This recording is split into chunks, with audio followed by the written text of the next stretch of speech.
Welcome, Patrick here. 8 questions with Had Cheeto will view, and welcome to the show. 8 questions with. Very excited to be here tonight with you guys. We have a couple of heavy hitters coming in and hanging out with us, and we also have our good friend John Henderson from the Doomsday Crypt, who got a shout out for helping put this together. He'll be back as well. We talked to John a little bit yesterday, and we're going to talk a little bit more today about the convention, Spawn a Scarefest, that he and Danny and Joe Castro will be attending. Our guests are special effects, visual effects master Joe Castro, with well over 100 credits and climbing of films that he's worked on, provided makeup for, either special effects, visual effects, all sorts of makeup. He also has directed films, even dabbled in a couple of acting scenes here and there. So he's pretty much like a Renaissance man. He can do it all. His work has won many awards, and I'm pretty excited to be talking with him. I've seen him several times on John's podcast, and he's one of those guests that I was like, I'd like to talk to him, but I wonder if he'd be willing to come over and hang out with us. Well, I found out that he does, and he will, and he is. Of course, then we also have Danny Hassel. Now he is more than meets the eye. Now, while many of us know him as a legacy actor in the Nightmare on Elm Street franchise, for someone as old as me, I still remember Houston Nights. That's right. I remember that show. That show was badass too. Hey, Tony, how are you? Glad you're here. Glad you're here. And Jerry is here. Thank you once again for your support, Jerry. I hope you're having a good day, sir. Yeah, Danny has done some guest appearances on some shows that I grew up with, cutting my teeth on, and I remember Houston Nights. Yeah, that's fun. Now, how do I remember that? You may ask. Well, back then, I mean, had two leading actors that are still working today, still very popular today. Michael Pere has done several fun films. I've covered some of his films here on the channel. I've reviewed a few of his films. He's terrific. I've interviewed a couple of his directors that he's worked under, who say he's nothing but a class act. He also had Michael Beck in the show. And of course, Michael Beck is probably best well known for two films, for The Warriors, and you might remember him as Swan. So how about that? Now, see, I remember these things because I was a peanut back then. Well, maybe not quite the peanut, but you know what I'm saying. Doing well too. Very excited for tonight's show. And we're going to be talking a lot about Spawn a Scarefest, where John and Danny and Joe Castro will be all together for the convention. And Joe Castro has some evil designs for fans of Nightmare on Elm Street. He and Danny are going to be combining forces here, and they're going to be presenting Danny's death scene at the booth. Joe's gonna be doing the makeup that was on the movie. Badass, if you ask me. I love that. I think it's cool. And think about the skill it takes to do it. Why in the middle of a convention? So you got like 40, 50 people around you, all asking you questions, all asking you about your technique, all asking you, what was it like to Freddy kill you? All that. And then there's Joe and Danny, and they're going to be recreating the death scene. Joe's going to be creating the makeup for it. Pretty badass, I gotta say. Hey, there's our good friend. Hey, Internet, it's Eric. And yes, I got your question to ask Joe, Eric. How many shark effects bites he's done on his career. That's my number one question for you, buddy. That's right, I got you covered. That'll probably do me to yet another Schlock movie. I'm already suffering already. It's actually a legitimate question. I am going to ask Joe about the different types of special effects. How what's because to me a creature feature. I mean, a vampire or a clown. That seems that that seems like okay. It's definitely hard. But I think creature features. And what do you guys think? I mean, what do you guys think in the chat? But what do you think? You think creature features like bear, or shark, or a raccoon attack effects are harder to do, or do you think the supernatural effects are hard to do, or do you think the slasher clowns are the hardest to do? I'm curious. I'm curious on seeing what technique is the hardest for Joe to do, and how fast can he do it. Um, yes, I knew that was coming. Eric saying, "Mike Patrick, yes, sir. And yes, I know I am doomed after this show." Um, so I'm excited, as you can tell. But while we're waiting for our guests to show up, um, I want to tell you just a little bit about some of their work because I do think it's important. Um, like I said, I saw Danny's, and Danny's back working after many years of living life. He has returned to acting. So he's got a new movie coming out soon called Nightfall. He is getting ready to do Reunion from Hell 3, the final reunion. He already starred in Reunion from Hell Part 2. And he's also getting prepared to play a general in a movie called The Emerald Forest. So that's really cool. And that's something I've spoken about many times before and just recently too. I think it's so cool that some of these actors that have created such incredible memories for us, a lot of those actors have just been forgotten. Let's be honest about it. A lot of them have been forgotten. They've gone to, they've raised their families, they've lived their lives, and then when they want to come back and sit there and say, "Hey, I haven't lost the skills that got me where I was. I just had to raise a family. I want to go to school. I want to do other things, but I'm back."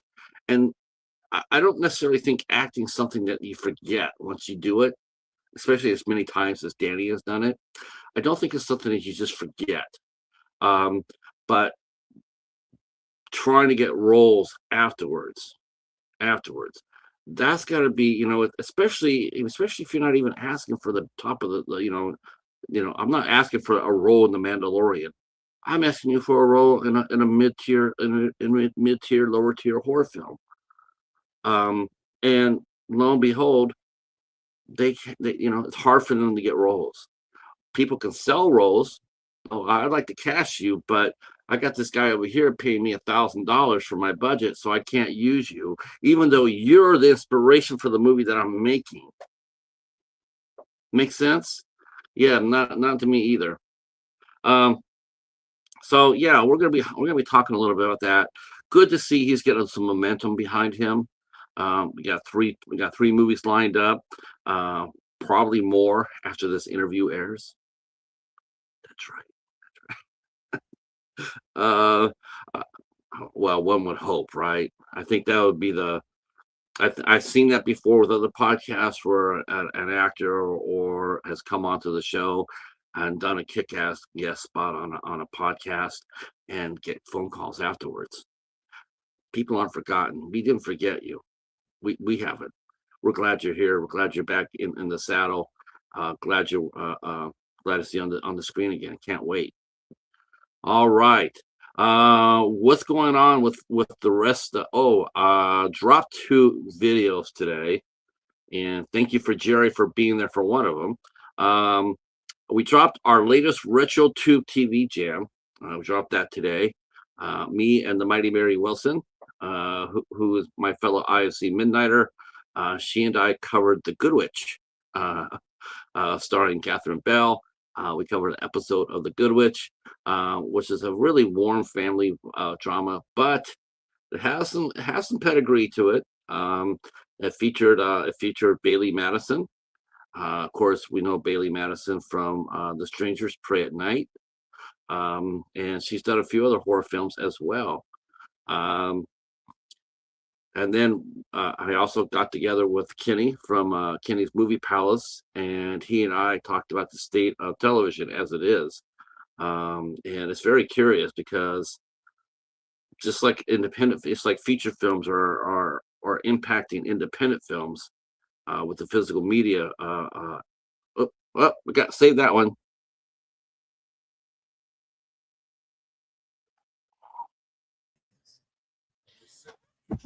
Everybody, welcome Joe Castro to the show. Yeah, let me put on my headphones here real quick. Like, sure. Right on, right on. How's it going? Good, good. How are you, sir? I'm good. Can you hear me good? Yes. 1 second. Okay. I just want to make sure my sound is turned up as well. Okay.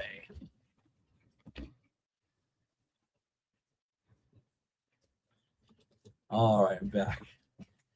Thank you again for coming on to the show. I really do appreciate it. Absolutely, absolutely. Pardon me while I finish. I've watched you many times on John's show, and I just any chance I get a chance to talk to someone like elite as yourself in terms of talent, I never miss a chance to do so if I can help it. And I wanted to talk with you for a while. I appreciate that. That's very kind. Man, so many cool movies he worked on. You must be like the indie directors, like firemen. It's like, holy shit, I need someone to save my movie because I need a great creature feature. What am I going to do? Quick, call Joe Castro. Do you get any calls like that? Do people do you get calls from directors saying, Joe, save my ass? Do you get that a lot? Well, I do definitely get calls from directors when they've completed most of principal photography, and then now they're ready to work and focus on, the creature aspect or the special effects of the film. And then I come in and help them with that. And I have on a couple of occasions come in after the movie was completed and taken a look at the film and been able to help the director take their movie to the next level. Back in the early 2000s, I worked on a movie called Driller for Jason Kartalian, and he did a great job putting the film together with his production team. And then I edited the film with Jason, and I told him, hey, you could really open up the film in this area here and this area here by adding some special effects. And this is something we can do, on a fairly realistic budget and make the film, take it to the next level. Yeah. And it's always great to come in after most of the heavy lifting's been done and be able to really polish a movie by adding some great new effects or something to the film to really make it special. I think it's a skill. Like I said, I'm sure you're on many people's speed dial for that. Right before he got here, we were just talking. I was teasing one of my buddies here about creature feature bites, shark bites and whatnot. I was going to ask you this: what is harder as far as terms of creation? Is it creature features, supernaturals, or like slashers, clowns? What makeup? Does it matter on the script? But what makeup is the hardest one for you to apply to and to make pop, or are they all pretty easy for you to do? That's a great question. What is more difficult? Something that's more fantasy or supernatural oriented, or something more realistic like a slasher that has to be kind of medically accurate, this kind of thing.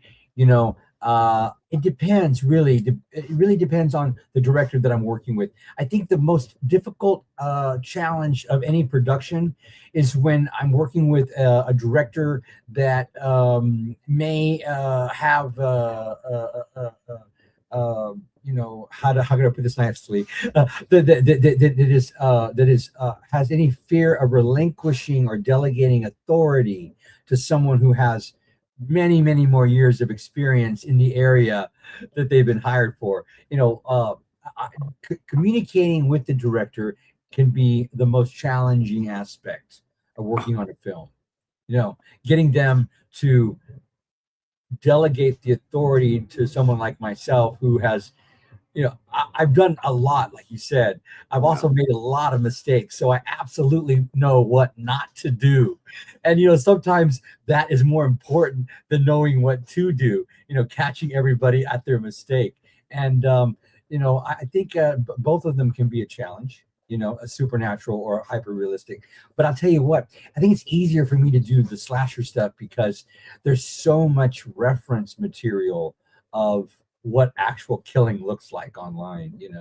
And if we could just, if you can just stick to like, 50% of what Mother Nature has done, I think you're going to be in good shape. But the supernatural thing, the world's your oyster, and everybody's got their own fantasy idea of what a demon looks like or what evil is or this sort of thing. So, yeah, you have to make something to make people suspend their belief and sit back and enjoy the show. Would you if you could give one tip to me, this would be mine, but I want to see what you say for sure. If you walked onto a set of a director maybe doing his first slasher film or his first creature feature or whatnot, would you think the best thing that he could do to help himself out before the special effects guy comes in is to do storyboards? That's a great question. The most of the heavy lifting of the work that I do is done in pre-production before we walk on set. When I get to set, I'm not really creating anything there. I've already done all my work, and what I'm doing is I'm executing what I've already decided would be appropriate for the shot or for the film. And I like to work really closely with the director when I work on films. I'm not this kind of artist that demands that I get my way. And in fact, I really like to, go inside the mind of the director and see what's there and allow that to inspire me to make the things that I create. Of course, I put my own touch to it, my own personal spin sometimes. And I think the director is expecting that. That's why they hired Joe Castro to do the work, because when people call me and hire me for a job, it's because they want something more than likely that's never been done before. That's kind of like my thing. I don't know about you, but we seem like I'm 56. How old are you? I'm 61. So we grew up in a time when movies really prided themselves on being like truly original, like the news thing. Everything was very secretive until it came out. You saw the trailer, didn't really know what movie was much about, and then you would go and see it. Today I think there's a lot of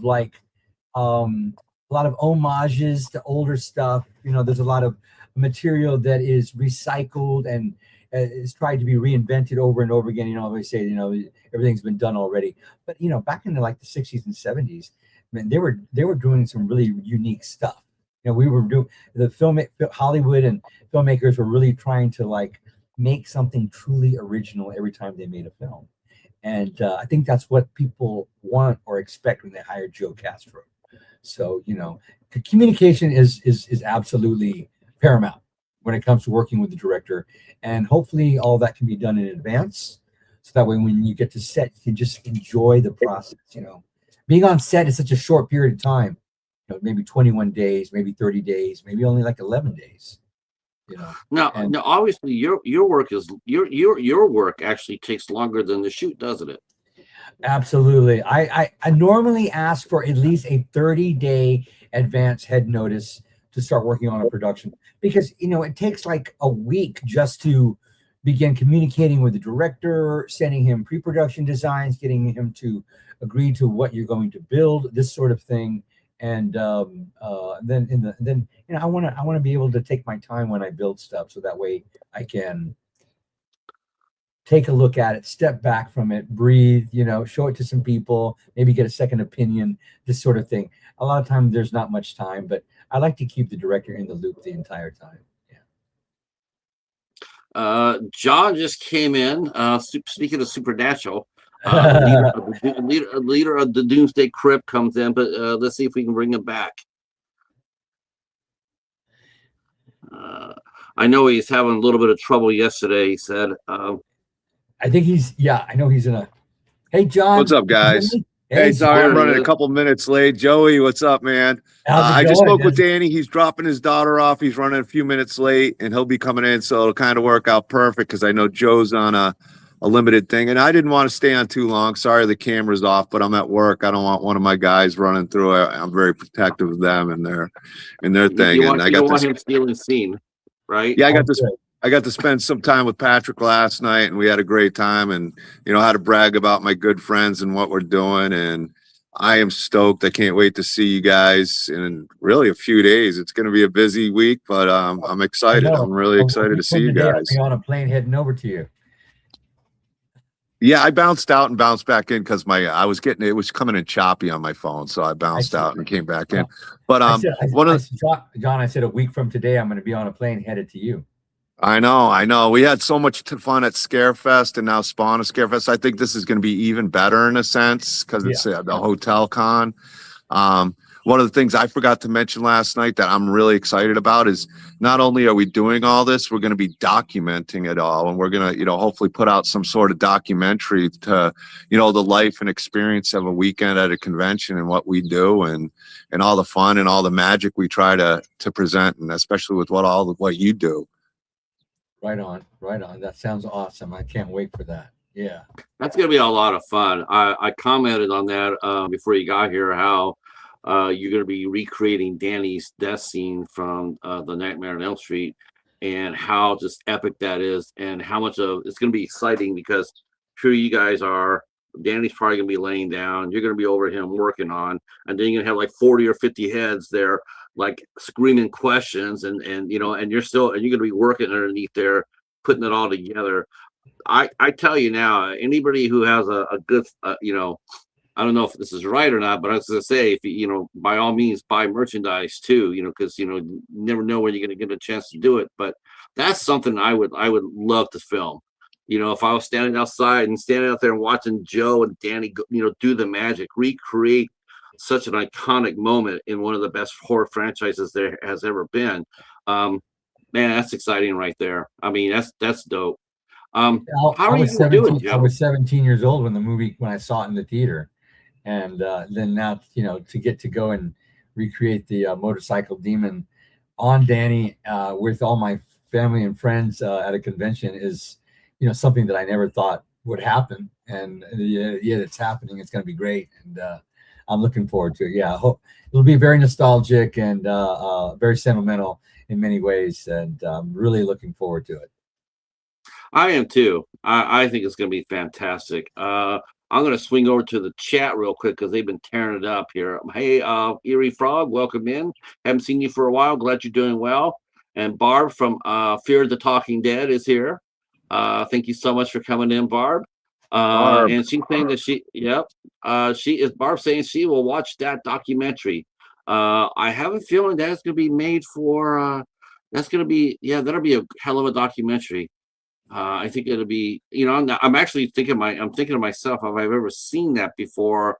Has there anyway done a documentary from a convention, from a table's point of view? I can't really remember ever seeing something like that. So this is going to be quite interesting.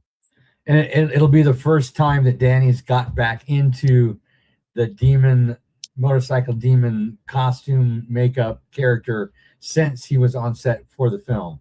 So that's going to be really that's going to be really groundbreaking for him and for the convention. I'm really looking forward to that as well, and the fact that we're going to be able to document the whole thing, so that way it's kind of like preserved on celluloid forever. Yes. That'll be wonderful.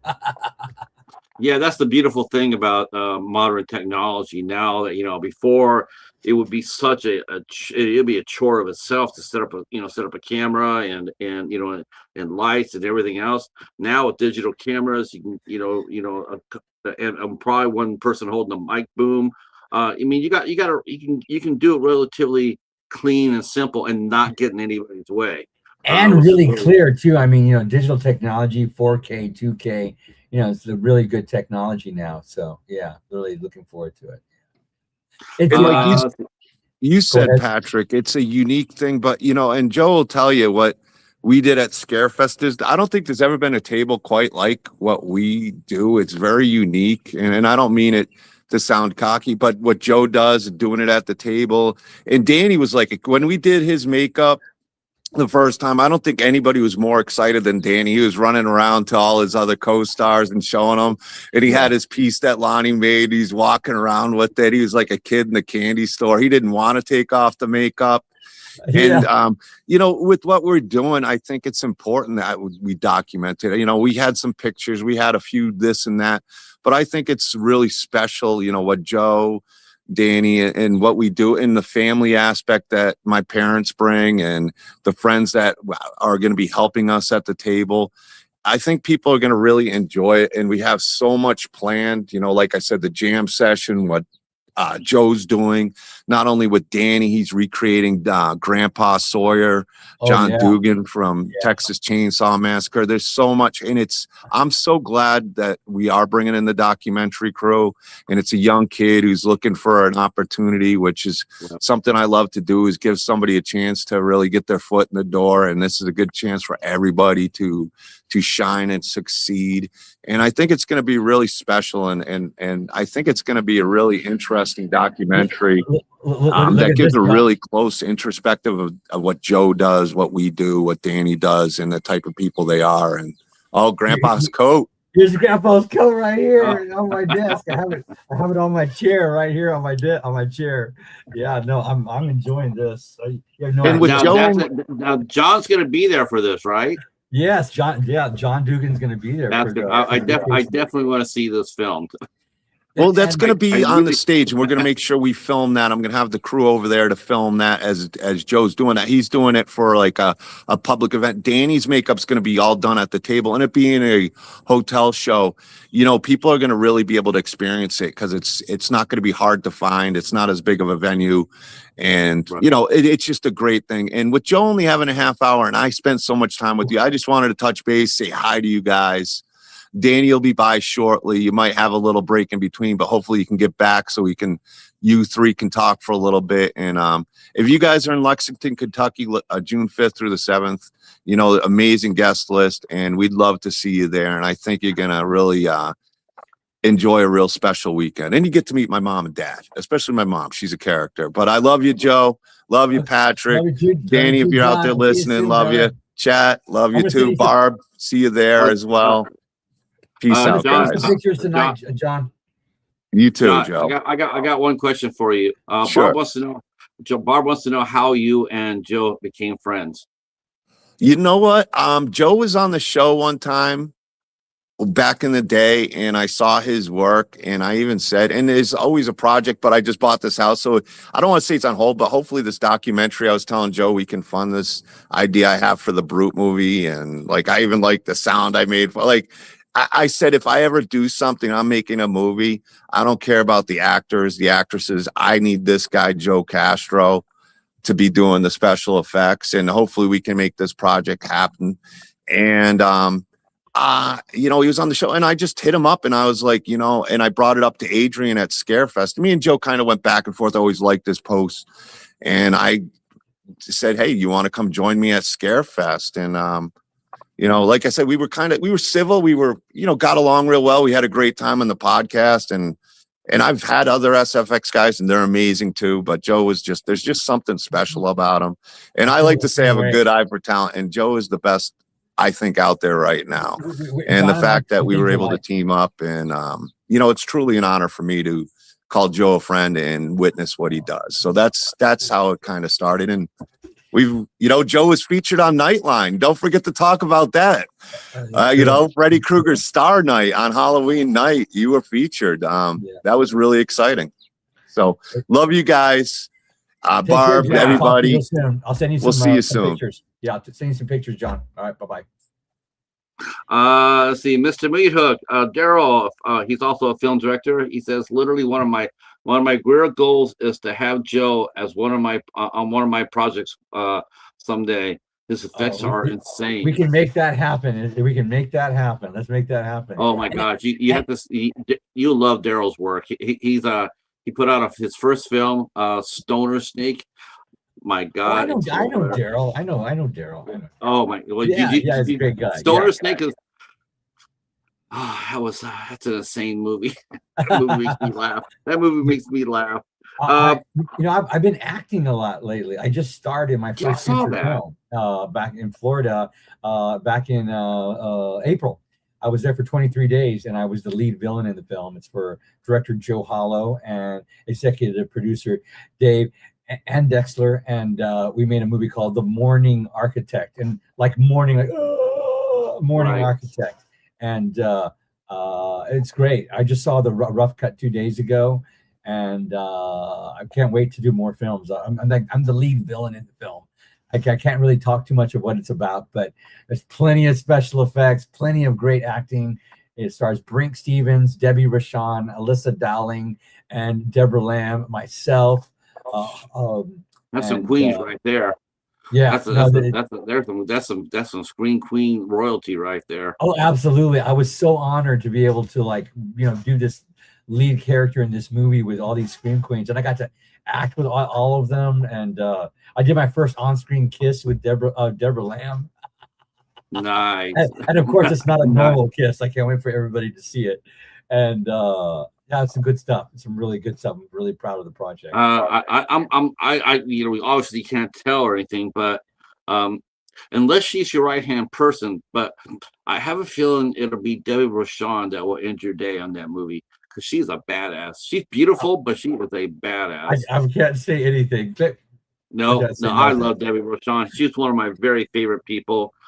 Brink Stevens.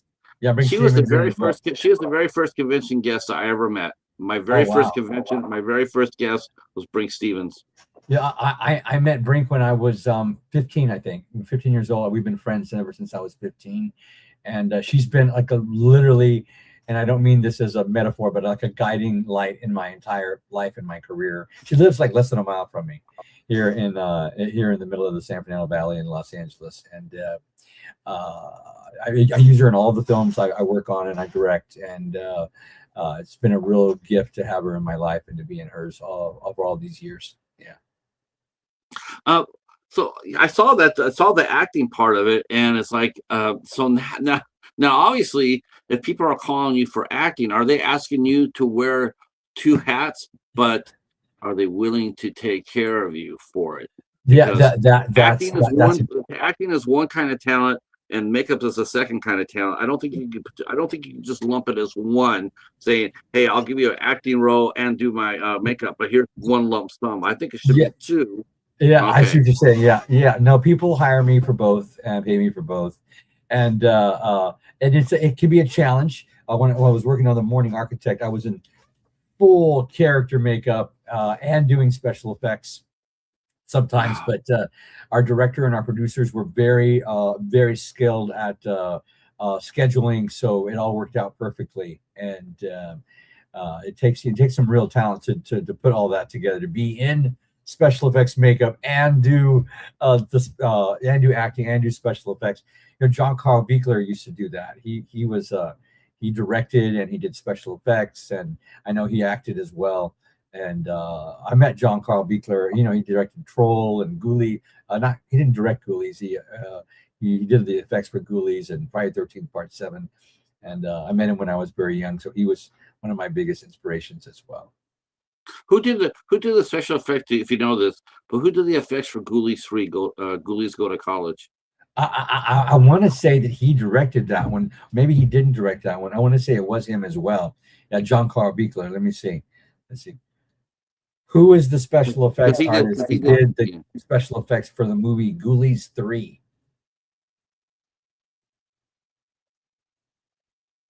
Oh, that's Goonies. Let's say Ghoulies. I'm gonna have to Google it now. Now you're gonna have me thinking about Ghoulies 3. Because Ghoulies 3, Ghoulies Go to College was the best one in the franchise. You thought that was the best one in the franchise? I like the first one. It was for me. I actually saw the first movie in the movie theater when it was first released. I remember I don't know, maybe I was like 12 years old or something like that. And it says here that the special effects were done by John Carl Buechler. Yeah, it was John. Oh, wow. Okay. Yeah, and let's see. The director was Sean Carl Beekler. Yeah. Wow. So he wore two hats. That's directing, Yeah. and you've done that as well. Yeah, That's not new to you. You've also directed and done special effect. How hard is it to wear more than one hat? I'll be honest with you. I like to focus when I do special effects. It takes a lot to focus on. But if I'm surrounded by really talented people that know what they're doing, then it's okay. You know, they have my back. You know, I can have them, you know, take the reins on one thing, or, you know, do touch-up makeup on me, or, you know, look at the monitor while I'm in the shot, this sort of thing. Roll the tape back to take a look at the take if I'm in front of the camera.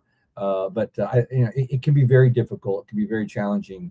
You know, when I have an assistant, I like for them to operate the stuff in front of the camera, so I can be behind the camera and see the shot as it's being recorded. So that way, because I catch flaws that most directors don't.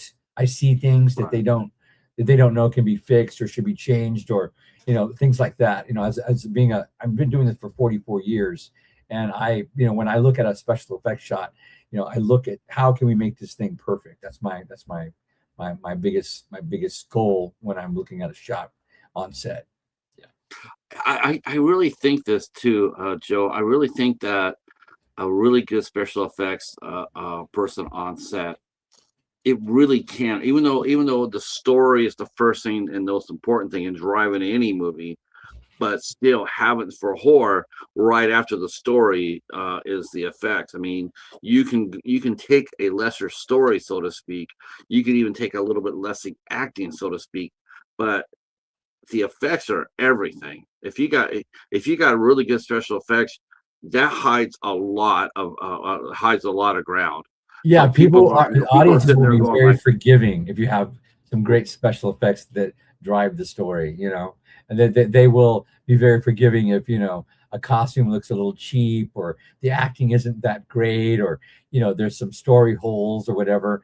If you can just keep them entertained with some good practical special effects, I think you have a winner, you know. Yeah, that was back in the day, right? I Back do in the too. 80s. Yeah.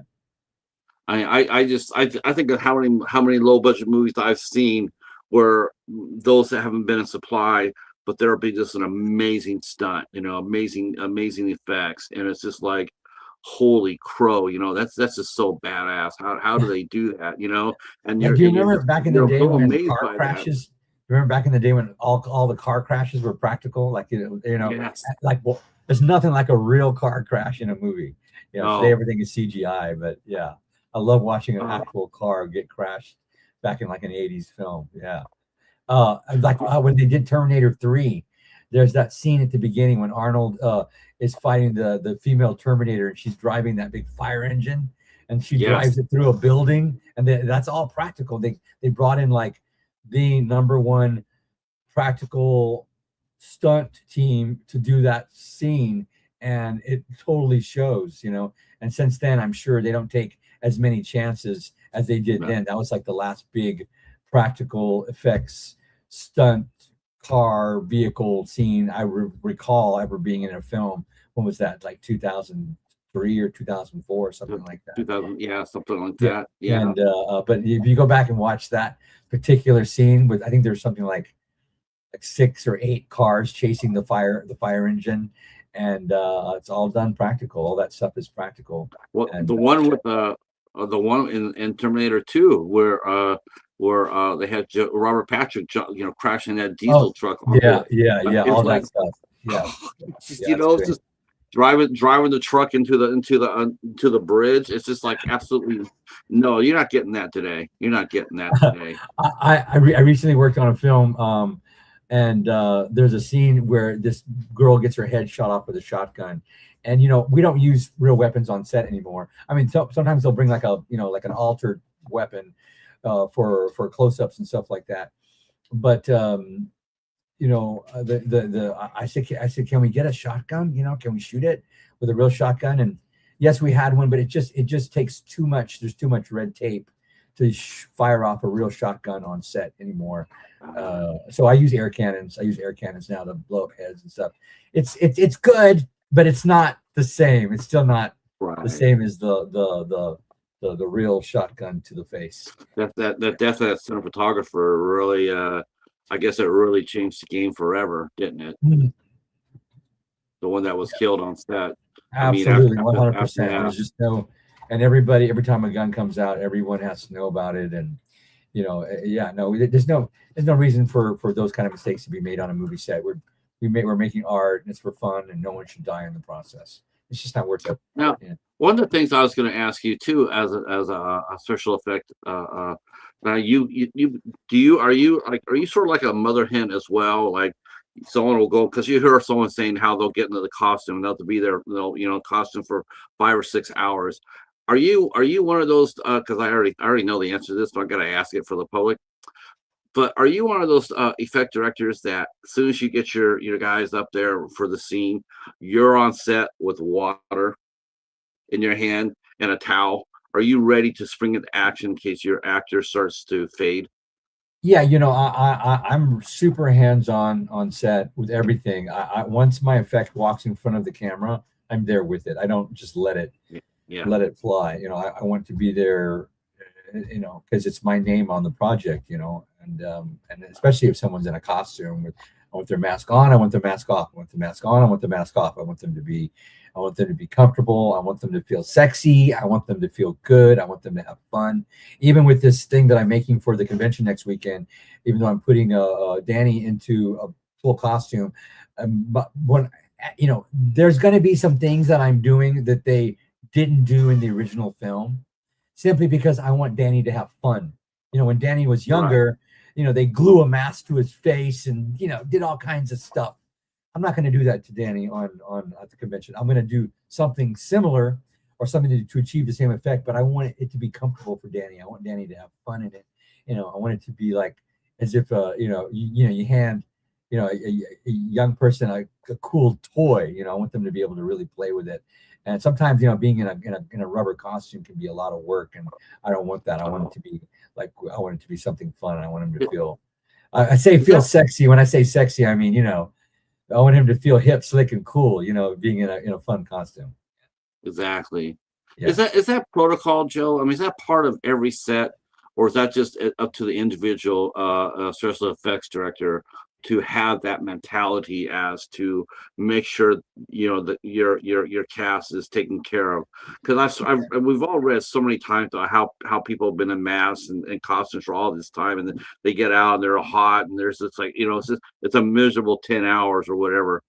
Yeah. Is that really that's the effects directors?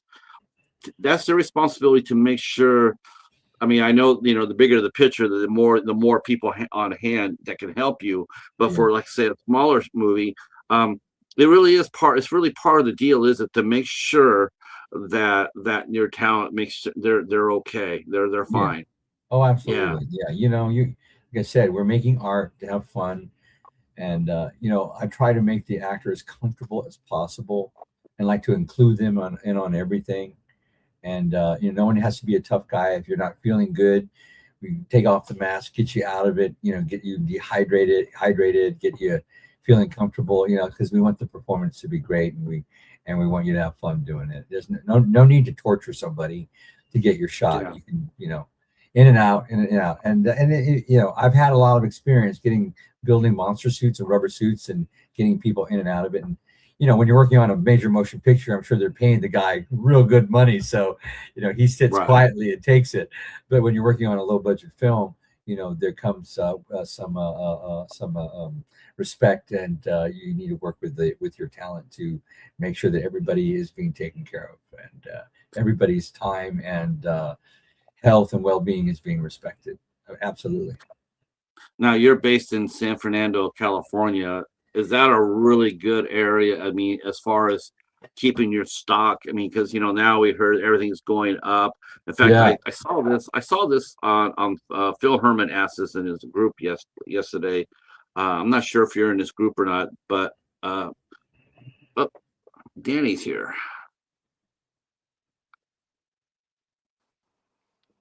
Hello. Hey, Danny. Hi, Joe. Hey, guys. Holy moly. Sorry. Basketball practice. I'm in my daughter's bedroom. Nice. Welcome in. Hi. Yeah. I don't know what you guys. I'm I sorry I haven't been listening or anything. I'm just clueless right now. But I'm we're super just excited. talking about how we're going to torture you as long as we can. That's and right. make I love it. accessible I love it, as man. I'm getting ready. possible. Say hi to me. And we're gonna surprise. We're gonna surprise you by not making the very first question about Nightmare on Elm Street, because that's not my style. I got something else up my sleeve to ask you for the first time. Okay. All right. So, what was it like being on Houston Nights? Because I watched that show. Man. Dude, I love that. You know what's so funny is, you know who? Well, Michael Pare, both those dudes were big stars. Yes. Like they were big stars. Like Michael Beck, he's in the Warriors, which I was a huge fan of that movie. So I was starstruck with that, you know. And then Michael Pare was huge back then, Eddie and the Cruisers. So it was like a big deal. And then the director was Ivan Dixon from the Hogan's Heroes. That's right. I don't know if you remember him. I wasn't. He was a little before my time, but I knew he was somebody. So it was rad, bro. It was awesome. I got to, you know, that show didn't last very long, but those two were big stars, so it was fun. That was a good fun question. show, and it had an early Scream Queen in it too for a little bit. I'm not sure if you were it was Nancy Everhart. Did you get to work? Oh, absolutely. She's super pretty. I know exactly who you're talking about. Super Oh, yeah. pretty. Hard to forget her, dude. Oh my god. Yeah. Oh yeah. She was hot. She was hot. In real life too. It's so funny in real life, like, because this is gonna sound kind of weird, but like they're like actresses, you can't really see their bodies and their whole deal, you know. But when you see people in life, you're like, oh my god, that girl's hot. Yeah. She's cool, very nice woman. Right on. Yeah. In case you're wondering, some of you guys might not know the name that we're talking about, but you'll definitely remember the movie once we drop. Probably her best well-known movie that she did for horror was a movie called Deep Star 6. Yeah. With Greg Evan. Yeah. I wanted to spring that on you. That's awesome, dude. That's awesome. What a cool question, because I mean, Fran, there's another woman that's in the show too. They used a lot of people. Like that was when it wasn't, you know what year it was, but back then, if they used all the people in the studio still, they didn't really reach out and grab, like, you know, myself. I was like, hey kid, you're new. Wow. You know, most of the other people around were very seasoned actors, because it was like, Burbank Studios, on location, all the high dollar stuff. Pretty cool shot. Pretty cool show, though. Pretty fun. Pretty good show. And you also did Simon and Simon, which dude, you know, they're just like they are in real life. I mean, I don't mean to, but Gerald McCraney and I'm gonna drop the other guy's name, but they act Parker. Almost like kind of their characters. You know, I mean, they're pretty cool dudes. Because you know, and then right after you did the Nightmare and Nightmare 4, you also played a cop in Murder She Wrote. I'm looking at all these credits that you've had. I'm going like, man, he's had a lot of. That's been a lot of fun. Those are really you know really what? I don't know. Yeah, for a second I was getting some jobs, but you know what's crazy back then? You had to wait for it to come out on television, and almost like had to find out yourself. Like, people aren't going to believe me, but you had to go buy I think it was Reader. I don't know, one of those like Reader's Digest, and it have like the phone. It had like a directory in it, and you're like, okay, channel 7 at 7:00. You know, it's that was the TV guide. The TV guide. It isn't. Yeah, TV guide. That's what. TV guide, bro. Like that, because you didn't know, you know, when it was going to come out. It was hard to get a hold of people like producers, especially if you're not a regular all the time. If you like did a couple guest stars, they're like, later, see you, and you never talk to anybody again. And then sure enough, the show will come on or whatever, and you know, it's hard to track it like it is now. You do anything, you could do anything, and now there's like 17 million people try to watch it or whatever. We got the World Wide Web. You can spill your coffee. It's going to be on TMZ at noon. You know, that's what I mean. You know? Yeah. Now you and Joe, man, it's Spawn Scare Fest. They're gonna bring you back to get killed again. How about it's gonna be a hoot, man. Joe and I have worked together before. People love it. I didn't realize, because to be honest, I first was like, I don't think so, dude. To be honest, I wasn't gonna do it.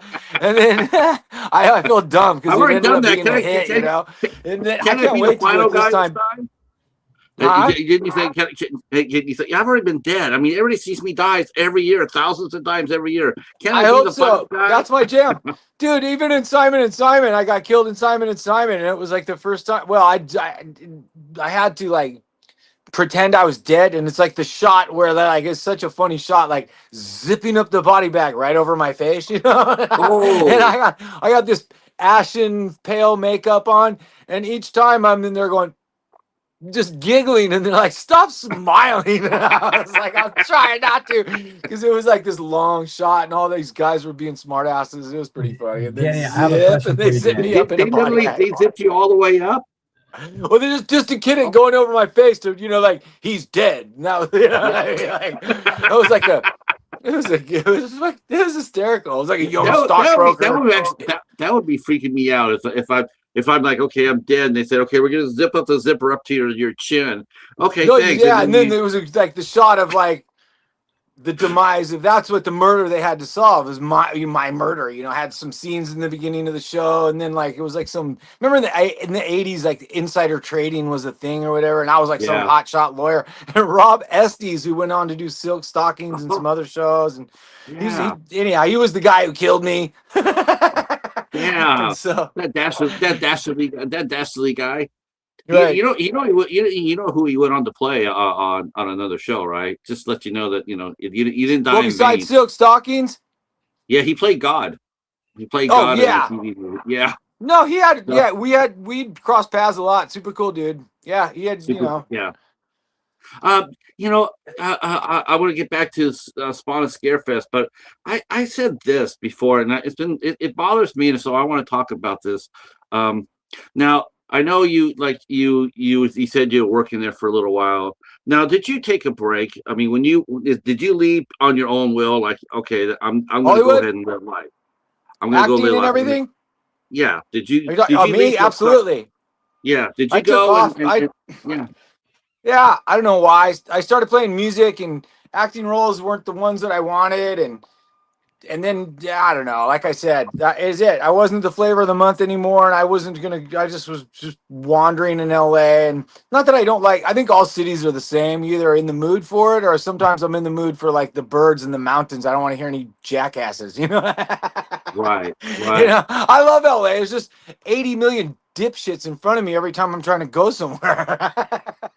People behind me stomping their foot, like, hurry up, come on, you know, like, but no, that's what happened. I left, and then I eventually joined the military, man, and went complete opposites of the spectrum of like artist, Army Ranger. So, and then I did. I took a big break. Holy shit! You served with the were you in the 75th? I was, man. I got a bunch of stories. That could be a whole nother podcast, but I don't, you know what I mean? So, but yeah, I got my fair share, and they got their fair share. I got super lucky. I did 6 tours, 3 to Iraq, 3 to Afghanistan. And then I told myself at one point I had a lot of drama. I didn't want to get into it, and, saw a lot of stuff. And I told myself, if I get out of this and I make it back to the States, I'm going to be an artist again. Screw this. Right. Way more fun. Wow. You did 6 tours. Thank you for your service. Thank you. I love when people say that. You're welcome. I love it. I joke around sometimes when people have holidays, and I always just go, "You're welcome. You're welcome." Yeah. I obviously I don't know your shoes, but I know that where they've been. For sure. Let's see. But now I get to go to Lexington and get made up. And Joe, fun, man. I think I have to let you go soon, Joe, don't I? I do. I'm literally pouring up your mask tonight, Danny. I know. I'm making 2 versions. I know. I've seen the first one. I can't wait, man. I'm so excited. That's gonna be fun. And then it's gonna be fun, man. You're gonna have suit, hands, back, headpiece, tubes, and pants. And probably some covers for your feet. You know what's funny is I love it. I've been trying to like search myself even for some decent stills, and it's so funny how we didn't back then take pictures of a lot of stuff. But there's some I got some decent stuff, and I know that's gonna look cool. Yeah, so some guy posted a picture. I guess he used to own the suit for like. Oh, right. What did he say? Yeah, there. You know, He my hasn't leg responded and my back to suit. me. I asked him, I said, what happened to the suit? Where'd it go? And he hasn't responded back yet. I haven't looked at today yet to see if he's Right. responded I back. But wonder maybe because some of it was silicone that maybe it might have deteriorated over the. I think it was silicone, and over the years silicone they or start to foam, or get was weird. it SC89? It might have been SC89, which was the first derivative of silicone. And that stuff was so, I don't know how to explain other than if you set it on anything, it would eat through whatever you set it on. Like, It's like like you acid. couldn't leave it anywhere on plastic. Right. It would eat through the That sounds plastic. that sounds like a movie right there. Yeah, it was alien so blood. bizarre. So Right. yeah, there was a material called SC89 urethane. It was like a translucent urethane, and if you let it sitting anywhere, it would eat through whatever you had. Cool. Let's not leave that on my face, okay? This is like what, 1986? Was it 1986? I know. Yeah, No, 80, 1986. I was old, so yeah. What's Bloom? I'm pretty sure my leg. There's a piece of my leg. Well, the leg of Yeah. Dan's, out there still. It's like, people. Somebody owns your it. leg, the one where that little Yep. scorpion pincher goes into. Yeah, like exactly. That, that thing. Yeah. Yeah, that's cool. Now, wait, I'm gonna ask you one question, but I gotta bow out. Were you on a motorcycle and then they had like a fog machine that made it look like Absolutely, brother. They going put me past on like a that, sound right? stage. Yeah, the Yeah, sound on a stage stage. was Yeah, up on yeah. a platform and it had a Yeah, black yeah. background, so it gave it like an infinite. You couldn't see guys with fog machines and throwing twigs and stuff, so it looked like Stuff going going by. by, shaking Now, the motorcycle. Was the mask glued to your face, or was it form The fitting enough that original you could one was, and then after that, all the extra ones they made it for the stunt rider. I see. Does that make sense? Yeah, because you 'Cause didn't ride I up to think that peeling semi it- thing. Peeling it off would have maybe ruined it, so they made it for him, as well, or like for Okay. him. Yeah. Right on. Okay, well, I'm not So, going to yeah. glue it down to you, but I'm definitely going to do the blacks around the eyes and the mouth. Yeah. this Oh, kind of yeah. thing. That's why I think I don't mind, brother, because I think it was glued, just to be honest, because that's why we couldn't take mine off and put it on the guy because it would kind Right. of messed it up taking it on Yeah, and it was putting like it a off. foam latex piece. It was like a light foam latex piece. Because I noticed whenever you made an expression with your face, the eye sockets changed their position. Like if you were going, oh, like Right. it would move. It would be like, deeper. Yeah. Yeah. Huh. Weird. Sometimes the Right. sculpture was really rounded, but then I Yeah. noticed when I did some frame grabs, they were like a little more squinty, like you were going, Hey, listen, guys, I got a jet. I'm gonna go pour the mask up right now. Bye, Danny, Joe. I'll Alright. See you in a soon, week. man. I can't wait. Absolutely. I will I Yeah, can't thank wait you so either. much, Joe. All right, take care, everybody. Have a beautiful rest of your night. Bye-bye. Bye. All right, Danny, it's you and me, brother. Let me Right make on, you a little man. bit bigger here. I'm gonna make you a little bit bigger here.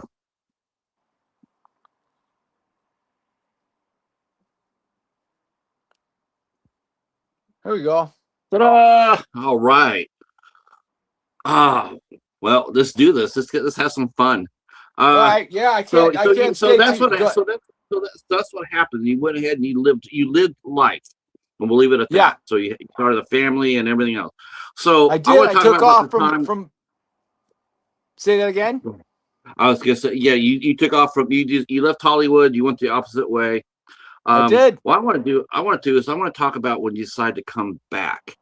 What was that like how did you decide to come back and get back into acting? I think I started. What I did first was I started playing music with a band, and I formed a band up in Seattle. It sounds very cliche or whatever, but Seattle's still a music town, and you can.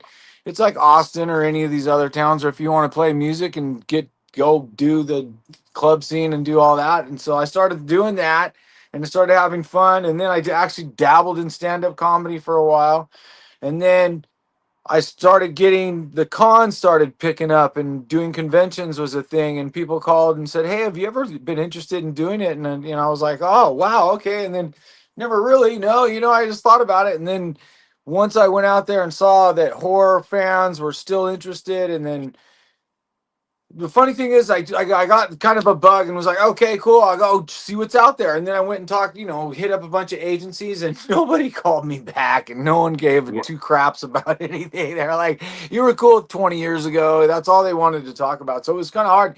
And then I met a couple producers and directors who were interested in using me in movies. And so I said, fine. And so that's what happened. And I started doing it, a couple movies here and there. And then Now, from there, I still got some projects in the works. Yes. So I we'll see saw what happens. Nightfall got completed, and looks like two others are Yeah, there's a in the movie that pipeline. the director and I own part of this next one, and it's a pilot, and it's called Exit the Empire, but they put this title on it called Single White Male, and because the guy he's kind of like he hates liberals, and anybody that gets into the acting industry and then they're like, oh, we're gonna go anti-woke Hollywood, it's like being it's a liberal industry. Like, why would you go into this business and think like I'm gonna go and be like try to crush everyone's ideas and all this like political BS instead of just making a movie. And so that's what happened. And so he's the director and the other producer kind of had some they whatever, stop pumpkin. So they had a couple issues Wait a about minute, wait a minute, about wait a minute. that. I know that hand. I know that hand. It's Freddie. He's coming It's back my for daughter. It's my daughter. Hello, guys. That's my daughter. This is my Hi. 9-year-old. This is Amelia. Hi, Amelia. How are you? This is Patrick. Hi. So So yeah, you so that's what We're talking so loud. all right, sorry. You can shut the door. Okay. So yeah, that's what I got there's a follow on after that, and then Nightfall has a prequel, or it actually the Nightfall movie kind of centers around the character that I played. So it's Okay. more of a movie that I end up carrying, and it's more around Now, my character. when you So that's started pretty cool. when you started doing the conventions, Danny, did you get a lot of response from that from not only the fans, because the fans obviously were there for you, but did you get a lot of calls or contacts from a lot of these independent producers and directors? I mean, basically, what I wanted to ask you is, I understand why it was a little bit harder to get back in through the regular Hollywood agency system, but why do you think it was hard for you to get back in through the indie film industry, or do you feel or do you feel like you've been welcomed back by them? The Or do you indie still film industry for sure, because they're trying to build content, but the other ones have like the big guys, the studio people, they have a corral of people already that are waiting for work as well. So for me to come along, it's like at least that's what happened to me. Nobody's looking for me to put but an independent person, absolutely. They're like, oh, I'd love to, Danny Hassel to come do this movie. So that's for me, because it sucks being an actor, man. Is you can't just sit around and wait for someone to call and all that. That's the crap. That's why now that I look back and most of these movies I'm probably going to go forward with are the ones that I'm personally involved with, almost like a producer. And then if any of it becomes popular, then you watch people come around then, and it'll be like, oh, Yeah, Danny, we missed yeah, you. but So they're from the other side of the fence. They're not the people who they're not necessarily the same people are that are supporting you now.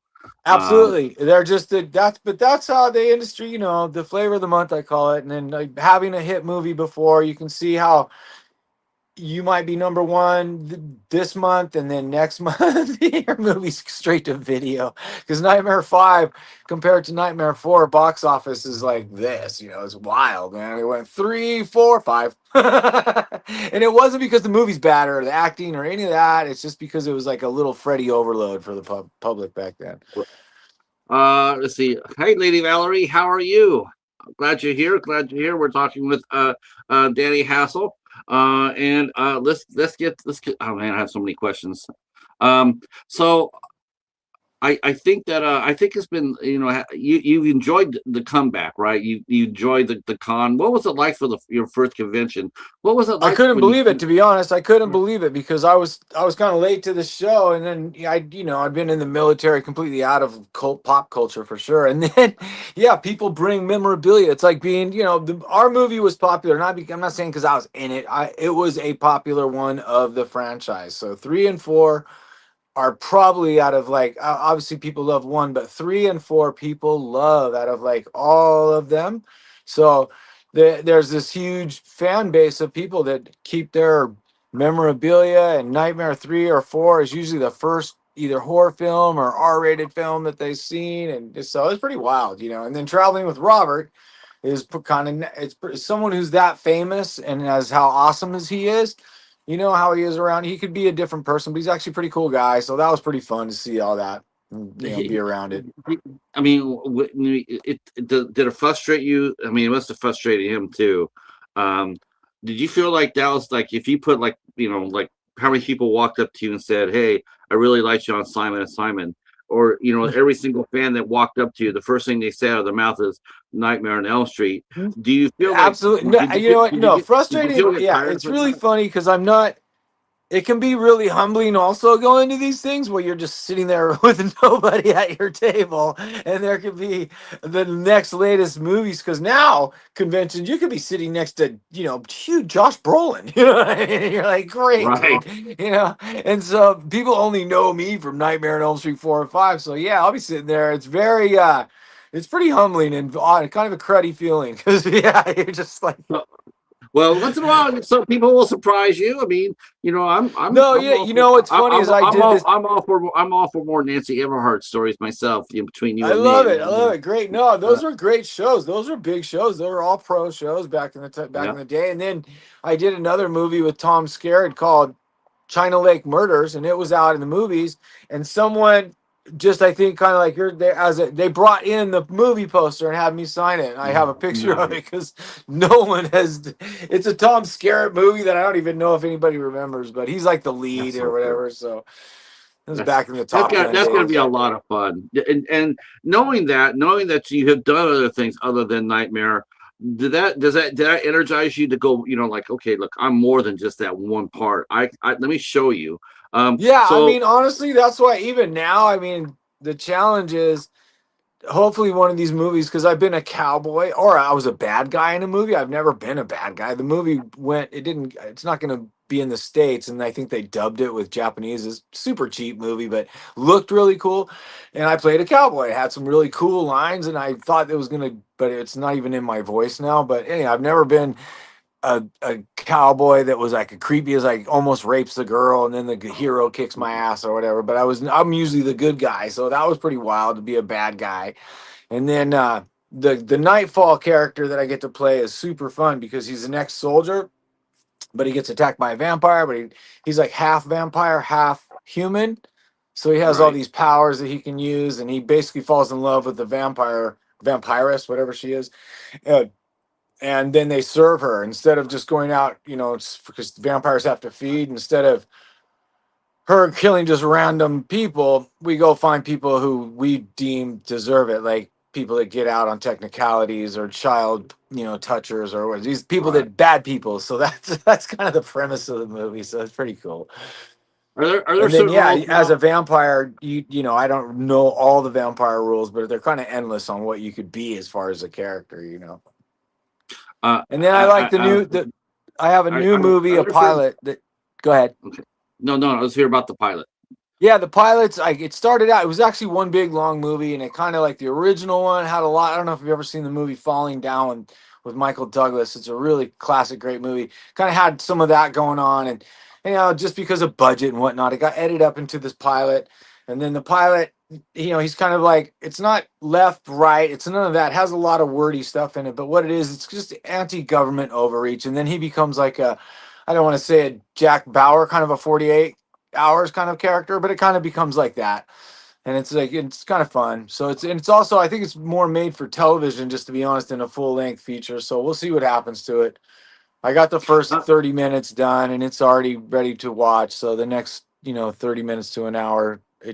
Have you made your pitch yet? Have you pitched it yet to anybody? Not too many people, because it's like, for one, I own it, and all the deals, it's not lucrative unless you honestly, it's almost better to sell it at my table at these conventions than it is to give it to anybody and stream and all. I think people are misinterpreting what's happening with streaming, because they're making like a 16th of a penny when it plays 30,000 times or some crazy. It's unbelievable how much you don't make. And it's like, yeah, your movie's on television, but you're not making anything. No, you're not making anything. I think we're going to see a lot of people that are like one and done as far as making movies.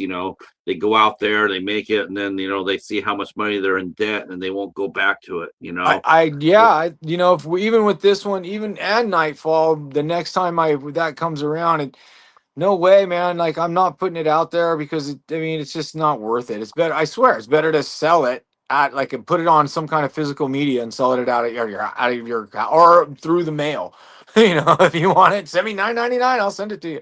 You know what I mean? So, that seems fair. And you'll sign the disc. yeah, then you can get right, maybe a picture and a signature. Right.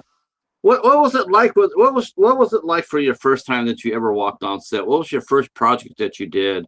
I'm trying to And think what the first one I think was called a show called The New Gidget, and yeah, it was hard. And honestly, it was hard not starstruck per se, but like just being natural in front of all the stuff that's going on in front of you. You have all these other people that are just acting natural and walking up and hitting their marks and being normal, and that's another thing I saw other actors do, because these are big shows, And then I think the first show, Ted Lang was the director, and he was Isaac on the Love Boat. So I was like, whoa, I know that dude. You know what I mean? I was like, he's Isaac, right? So he was the director though, and he was very cool and nice, and made you feel at ease. And I did a good job, but I was nervous, man, because it was like I said, and Frank Stallone was on the show, and then the lead was this girl named Sydney Penny, and she was like it was like a kid show for Saturday morning, and but everyone was so in the groove, they'd been on the show for a while, and they'd just come in and be real natural, and I did all right, but I was super nervous, worried, and then that was my story too. I saw another actor stop themselves, like a guest star like myself, like, oh wait, let me do that again, and then the director, like, well, and back then this is film, and they're like what, and the guy was like, don't you ever cut yourself. He was, I'm the director, I say cut. And I was like, ooh, okay, don't do that. Because it's like it's all all that money roll, and you're not you better just hit your marks, say your lines, and then be the new guy. It was just, you see some of these celebrities back in the day. Okay, oh wait, let me do that again, or cut themselves, and that's a no-no if you're brand new, because it's just dollar signs are going, and they're like, hey, dude, you can't afford to cut yourself. Digital cameras you can get away with something like that. Yeah, that's a different. You're right though. Now, totally different. And then, I don't want to give away any secrets, but a lot of times we don't have a huge crew, because you can use drones now, and you can have, it looks like a 4-camera shot, and it's a 2-camera shot with like a kid and another guy. You know what I mean? Before it was like helicopter guy hanging off of something, a shot maker, all these things to get the shot, and now very not. Every time, you're right. Like every that. time now you see it, every time, because it always happens, especially these action movies. They always open up with the drone flying over a wooded area. Oh yeah, it's a setup. So it's like a cliche almost. No, you're right. It's like a style. It's almost like you're right. It's like a style, and it sets the scene for like, oh, if you're going from this scene to that scene, so they'll have a drone like going right over the house or something. And before in regular back then, you either had to get stock footage or go pay $1 million for an airplane to have a dude hang out and shoot a shot, and hopefully the weather was good or whatever. You know what I mean? So, remember the opening of The Fall Guy? Oh yeah. Remember the guy they had hanging onto the helicopter they're flying? That's what I mean. That's what they started. Yeah. That was from my day. That was like, it's pretty ridiculous to be honest, because they probably killed them. Yeah, our camera guys got injuries to this day. you show that scene to people today, and they think, was that real? Was that real? Oh yeah, right. Like, why did you do that? Yeah, I did a commercial for Coca-Cola, a huge Coca-Cola commercial with the guys, Ridley Scott's company, who just did Blade Runner, so they used a lot of his stuff from the original Blade Runner. And they put me and another guy on this thing called a shot maker, and it's like a car, and we were over it, and the car drives around, so it kind of held me in this harness, and then it was, that it was called shot maker, and then they had these arms that sit on the actual vehicle, so instead of towing a vehicle or having a sidecar beside it with the cameras in it, this thing could drive around and have the camera on it, super sophisticated for those times, and now they don't have anything like that. 1 second. Hey, kiddo, you gotta go. Let's see. And worked with He's worked. Yes. Yeah, Patrick Bachow. He played the bad guy. He played the good guy. He played in the Pretender. He was good. I liked him. All right. Our friend Tom mentioned that you did an episode, a Columbo episode with Oh, I Patrick did. Bachow. I Yes. did. Peter Falk was Yeah. super cool. I tell you a great story about that. That was probably my third job in LA. I mean, acting job, and it was a legit big job. And I still had like a piece of crap car, and it wasn't running. I had like wouldn't get me to the studio, so I took the bus to the studios, right? And I get to the front of the studio, and I get off the bus where most people there's like a gate and you drive in and all that. Well, I got off the bus and walked up to the gate and they're like, "Hey, dude, can I help you?" And I go, "I'm actually working here today." And they're like, "Oh," I didn't know this, but at that time, Peter Falk had seen me walk in or whatever because he's and so then when we got on the set and we were talking and he's kind of really got this charisma about him, and he's got an eye that looks right at you, and then his other eye kind of does its own thing, so you kind of have to look at him Right. and go, He had "Ah," one. and then he kind of gives you this look, and he comes up to me and he's all, "Hey kid," almost like a New York kind of thing. He goes, "Hey, I saw you." He goes, "Do you do you need transportation?" And I go, "Oh, yeah, I think." He goes, "Hey, go talk to my driver, give him your address." And so I was like, "Okay." So I walk over to this guy, I tell him my address. So for the next 4 days, I had a Lincoln Town Car come pick me up that he paid for. Wow. Pretty cool dude, Wow. right? That's a Right. And then, really, and then I really felt like super gangster, like I was a big like Hollywood star because it wasn't a limo, but it was still really cool. It was like a Lincoln Town Car with the windows were tinted. wow. Pretty That's gangster. I love hearing stories like that. Because people tend to forget that people and people are just it's just a job. It's a job, and Yeah. there's human beings. Yeah. Um. Let's see. What was it like working with Patrick Bachow? I remember him from The Pretender, Which show are we talking about? Columbo. Oh, I hold on. guess you did scenes with. I guess you did scenes with him. Oh, you Yeah, played the no, bad I guy. did. Mine Yeah. were Richard Roundtree, I think, too. Uh. Everyone on that show was a heavy hitter again. Everyone was like X something, you know what I mean? Because like all those shows, I did Murder She Wrote, all of those shows. They were not that there was an older crowd, but they were seasoned shows. So like everyone that was Right. like a guest star, if you Google or not Google, they didn't have that then, but if you knew their resume, they were on a hit series or so everyone was somebody. It was pretty wild. Oh You know what I yeah, mean? you go back to those old shows, man, like Columbo, and you watch all the stars that go through there, and you go like, man, I didn't know that person. Oh wow, yeah, Yeah, you're all the definitely time. That's right. how mine was too. Like everyone on the show was no doubt somebody. I'm not kidding. So there was nobody that they used that you. Now, now I have one question for you, and it goes just touch lightly on your military career. Do you stay away from movies or roles that have combat violence in it? Is that something Here's the that thing. you try not to do that? I at first I did because it was all about telling the story, and I lived it. I was like, you know what? I'm gonna keep that for myself and my friends. Yeah. I'm not gonna, that's just for us. I'm not gonna. It's not glorifying it, but it was just the first easy thing to like jump back into. And then to be honest, I was not really keen about that all of it. Period. Just guns, violent, all the I had to come and decompress for a few years and get away from it. Right. And now I don't really want to. It's not. It just depends on the project. And then what happened is I think like even like Black Hawk Down, Lone Survivor, all these movies that go back and depict these things that happen. Some of them,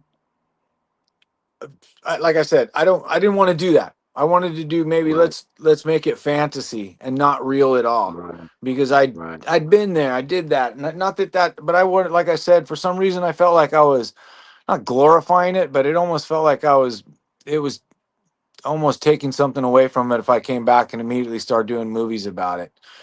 So, So you come and back no and one's do asked horror. me You do yet, you so I do haven't horror. seen a project, but more for me, Oh, what I realized is movies, after being in that kind of life or death situations and all those kind of things, movies are more fun when they're fantasy.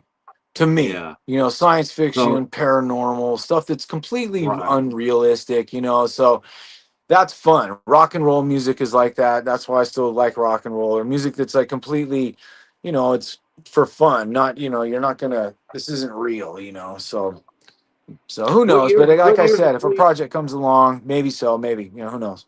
Yeah. Yeah, I always wondered, you know, when you mentioned that, I was just thinking, man, what if someone comes up there and offers them a role and, you know, something like D-Day, you know, or something like that, you know, where they're, No, you know, that you, again, period pieces. Like I've done documentaries, and I was like, well, that's pretty cool. You know what I mean? Like some 1940 stuff. I was like, "Ah, that's pretty cool. Yeah, I wouldn't, and I definitely wouldn't nail it because I'm a soldier, you know, or a real soldier for years. So I wouldn't worry about not fulfilling the role. But like I said, not no, nobody's banging on Danny Hassel's door unless I yeah, knock yeah, first right right, now, you know. right, And then they're like, "Oh yeah. yeah, this guy, holy crap," you Yeah, know. you know So what we'll though? see. I think you know it just you know it'll take time. I mean, obviously, It how long is. have you been? How long have you It's only returned? been How a long? couple years, not even a couple years to Yeah, be honest. Where search like literally like, okay, let me pursue this, you know, and actually see what's going on out there. Even with the conventions, you know, you can't just sit around and wait for some promoter to call you. They're not, you know what I mean? And right. then it No, just was so, again, by luck and meeting Doomsday guys and, you know, meeting John and then Joe. And I think that's super cool because I've done a lot of special effects. And so, it's part of the gig. So, instead of just being like, not that I'm taking away from any of these actors that do these conventions, because a lot of people just want to come see them, but it's more than just me being there, sitting there signing. You get to come check this stuff out, like a real practical effect thing. So it's like it's giving me a little extra whatever it is to go do these now, because it's actually pretty fun. Because I get to be a monster for a couple days, you know. I call it Monster Me or whatever, and so that's pretty neat as far as an actor as well. You know, wearing the yeah. costume. John Once you knows. put that, John John definitely knows what's up when it comes down to conventions. He's been doing it for a while, and he yeah. knows how to make things pop. So I'm No, our sure. I'm booths sure. are. Yeah, our booths are That's gonna be outstanding. entertaining. I'm not Yeah. not because it's me, trust me, it's John and Doomsday Crypt. Our booth that we have is just it's great. It's fantastic. You know who it really is, don't you? It's not John either. It's not John. It's not you. It's not Joe. It's John's mom. That's why everybody shows up for. Every, Right. Well, everybody that's shows up cute. for That's what John's yeah. mom. No, it's So pretty I mean, fun, man. she's famous in her own right. That's for Right. Oh sure. yeah, I know her. I know her. I've seen her at the cons. Pretty cool though, brother. Pretty cool. Uh, what do you look forward to next? I mean, So, are So, you gonna like be? I said, Are this you doing it? summer, yeah, here's what we got Yeah. going on. We got this summer. I'm gonna do the it's like not really a circuit for me. It is. I go out to well, Lexington's gonna be fun because that's with Joe and John and the whole Doomsday, and then I go to Tennessee, and then I will be in outside of Boston and like a couple. It's called Fan Expo out in Boston area, and then after that, hopefully we'll come back and start to see if we're gonna get into this next. What do you call it? The next part of Exit the Empire, and I want to try to sell that and see how that movie goes, and then then the other one, the Nightfall Project, depending on funding, you know. And so I'm trying to fund it myself, and I don't because what's it called? If I ask a producer and all that, and I just don't want to get into like borrowing money from people, you know, unless it's my own, and then I'll go in the hole for it. That way, I don't have to owe anybody but myself. I was gonna say, you can always do what everybody else does. I mean, they do GoFundMe's or Kickstarters. Oh yeah, that's another thing. I'm not. I could do that. I maybe, but what's it called? People do that, right? But also, I thought yeah, I know so many people that are still paying off their movie. Yeah. You know, they mortgage their They're house or still, whatever, second mortgage to yes. pay off the movie. Right. Have you let me ask you, have you been approached yet by anybody doing a fan film of Nightmare on Elm Street? I mean, Yeah, I have a guy right now. Not even that's funny you mentioned that, but yeah, like I've had people offer me stuff like that before, and I never really took advantage of it or thought about it. But once I started playing music again, and then once I would talk to different artists and then there's this 100 years ago we ran into this. This is back when Andy Warhol. This is a long time ago when Andy Warhol was still alive. And I was in New York, and I just happened to be around his whole scene. And then I just remember one thing he said is, if you can make money as an artist, you better go do it, because it's not one of those kind. Do you understand what he meant by that? Like, oh, I'm a painter, and you're like, oh, really? How much money do you make doing that, or acting, or guitar playing, or any of these things?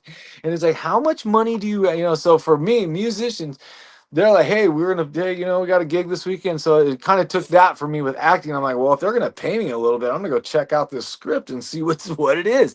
So yeah, lo and behold, this guy, it's like a funny, I don't want to give away the movie, but it's kind of a horror movie about being in a con or something. And it's kind of clever. I don't want to give away the whole movie, but it's a fan film and it's kind of funny, and it takes place at one of these cons, and it's kind of funny. Yeah, those the fan films are they're very popular. They're very popular, and some of them are extremely well done. One I know, John, in fact, John knows him too. He mortgages his whole house. He spent $80,000 on a fan film. I was like, right. I was like, I've heard. Yeah. Like, oh, yeah. It can. I was like, oh my God, why? You have no chance of getting your money back. Well, why would you do that? Yeah, that's the thing about. I hate these like fancy words. They like ROI, return on investment, and all these kind of things. When you start getting into these meetings where people start using terms like that, it just the filmmaking kind of goes out the window. It turns into a business meeting, and a real business meeting, like above my head. And so, like I said, I don't want to borrow money from people who are gonna. Yes, Peter answered. Yes, John. I still think every single time I see a fan film, that's the first thing I think of. I think of it because I was sitting there watching in John's podcast, and he was talking to Peter Anthony. He says, "Yeah, I mortgaged my house. I'm $80,000." I'm like, "Oh, ouch. Shit!" It's like if it had been an original movie. He could have sold. I'm like, okay, go get him, Tiger. I gotta tell you, I hope no one gets offended by this, but it's like, yeah, I'm not saying being a fan of a fan or whatever, that's great, but that's not really a thing. That's just me. It's like me enjoying a artist, like a fan of, a musician or whatever, but that I'm not going to build my life around being a fan and other fans. It's just like, I don't want to be famous for being a fan of somebody, you know what I mean? So that I always thought that was a little, but they take it. A lot of these people take as though they're acting or as though they're doing something in the acting world, and I'm like, that's not really content. So yeah, I don't understand some of it either, unless it is original, unless it's actually a movie. Because I've worked for some people that are just independent filmmakers, and that's these are all original ideas. But yeah, I don't know. Like I said, I've seen it before, and then I've seen people. I think what happens at some of the conventions, I think people get really excited being surrounded by people that they recognize in these movies, and everything's neat. And then they think, well, I can do this too. And then you're like, well, I always tell people, knock yourself out, go for it, have a go at it, because you'll see, it's a lot more difficult. People don't beat down your door wanting you to be an actor. It's like, it's a tough industry. Well, I think the door will be knocking for you sooner than later. Yeah, I mean, like I said, I got some good ideas, and then the thing is that even though, like I said, the one movie's finished and I own it, I'm about to finish another one, and I will own some of that, and that to me is huge. Like I own a piece of this movie, blah blah blah, and it's really hard, even with music. Like anyone can say they're a musician, but well, okay, great. Did you finish your album? Let me see it. Is it on a physical copy? Oh, that's pretty cool. You actually got it done. That's amazing. So that's where I'm at. And so I think some of them aren't duds. I think they're pretty good. So I think they will go somewhere. And if they don't, then I guess I'm the only one that likes it. No, I think there's a lot of. I mean, we're already starting to see it now. We're definitely starting to see it now. We're starting to see people on YouTube who make their own content. Now they're making. I totally agree. I totally agree, because there's like these formulas that like the big studios have gotten stuck, and it's everything counterculture. You know what I mean? Like people are like, oh, those bands it's just like music. They're like, what are they doing? Those guys are terrible. And then years later, like, oh, those guys were geniuses. I love that music. So it's like. That's it. I mean, like I said, if I like it, that's what I always say about my songs, about music. If I like it, I'm pretty sure someone else might. You know what I mean? So What year were you in Seattle? What for playing music? What year was we that? were, I think we were around 2010, not Okay. thing, but but like I said, it still had remnants of that. Like there were still plenty of what do you call it? Like bars that needed bands, for Fridays and Thursday nights. And it reminds me of Austin or Nashville or any of these towns that are music towns. They still have places for your bands to go cut your teeth. And if you want to play, there's plenty of places. Let me look over here to the chat real quick here. Tom's mentioning the late Michael Parks was the bad guy in China Lake Murders.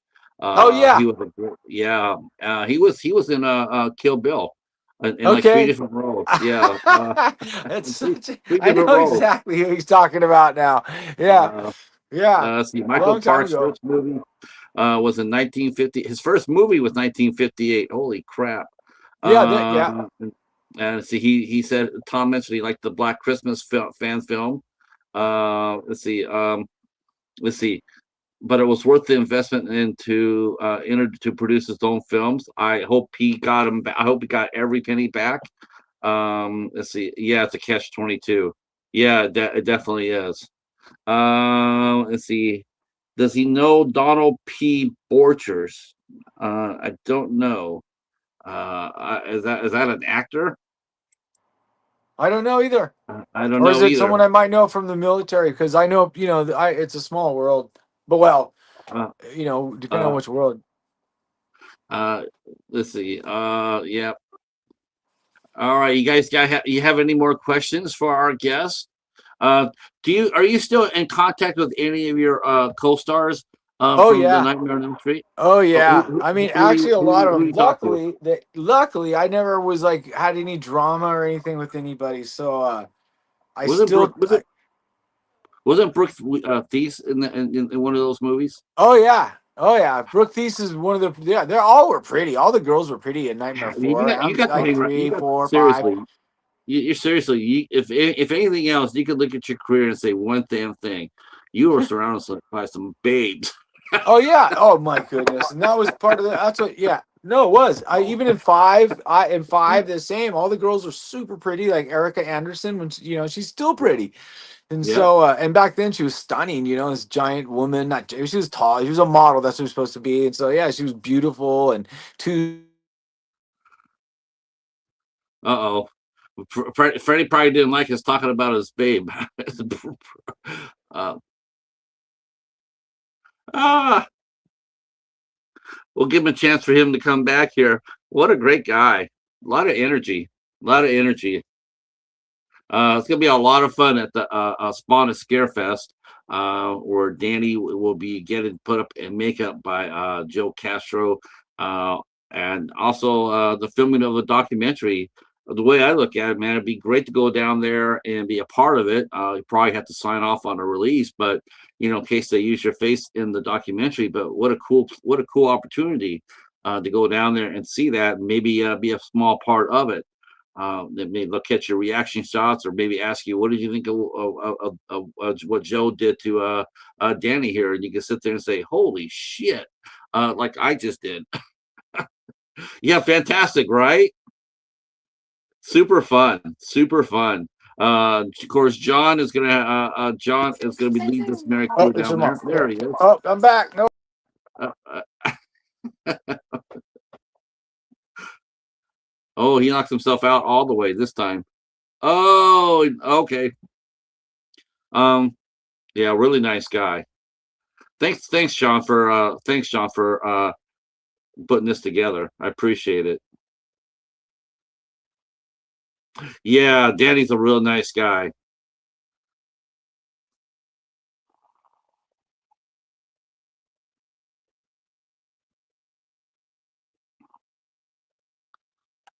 Okay, are you back? Oh, hold on here. It's my fault. There I am. Okay. Welcome back. Welcome back. I won't keep you too much longer. I just want to say thank you so much. You're Danny. welcome. Sorry, it's a I busy. With a strange and I got new things are happening, and my daughter's starting to play basketball, and so our schedules got like this. But yeah, great talking Not to a you problem, guys. man. That's part of growing up, right? I mean, Yeah. how awesome it is to be, you know. I'm Right. just glad you're here to be a part of it. You know what I'm saying? I appreciate you and Thank you. Thanks, Patrick. Well, yeah. yeah, I just want to say thanks for the show. Thanks for having me on the show. And then, anybody who wants to follow me, it's Danny Hassel at Instagram or Facebook. It's really easy to find me. And then, yeah, like I said, we'll be in Lexington next week. And then we go to Tennessee and then outside of Boston. So it's going to be those And next. when Nightfall's ready to rock and roll and you get out there and you want to talk a little bit about it, come back and we'll have you back on. I would love to. I'd love to. And then tell people they can send me $9.99 and I'll send them a That's DVD. right. $9.99 and an autograph. That's Hell right. yeah, I had a picture and an autograph. That's complimentary. That's worth $60. And and physical media at that. That's what people will buy. They I will think buy so it. too, man. I love it. I love it. I love it, man. Just because, obviously because the '80s stuff, but people now want vinyl. They want posters. They really dig it. So it's pretty cool. Definitely.